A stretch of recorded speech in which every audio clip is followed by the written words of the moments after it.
প্রধানমন্ত্রী, স্বরাষ্ট্রমন্ত্রী এবং যে সমস্ত নির্বাচন কমিশনের অফিসাররা, তাদের সমস্ত খবর আমরা নিয়ে নেব।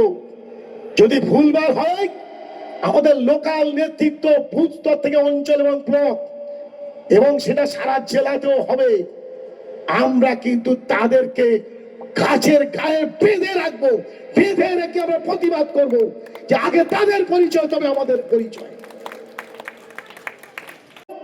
কলিজা দেব, প্রাণ দেব, তবু বিজেপির কাছে আমাদের নাগরিকত্ব আমরা কিছুতেই বিসর্জন দেবো না, দেবো না, দেবো না, পরিষ্কার করে বলতে চাই। তাই বেশি দিন আর নেই। বিহারে নিরপেক্ষ ভাবে এসআইআর করেনি, অনেক নিরপেক্ষ ভোটার বিহারে বাদ দিয়েছে, বিজেপি বিরোধী ভোট কেটে টুকরো টুকরো করে দিয়েছে। আর পড়েছে বাংলার মাটিতে। বাংলার মাটি তৃণমূলের দুর্জয় ঘাটি, যে দুর্বৃত্ত বিজেপির লিডার প্রধানমন্ত্রী হয়ে এমএলএ করে এমপি হোক। এই মাটিতে একটা হিন্দু, মুসলমান, খ্রিস্টান, জৈনিক, শিখের একটা ভোটের থেকে নাম বাদ দেওয়া যাবে না।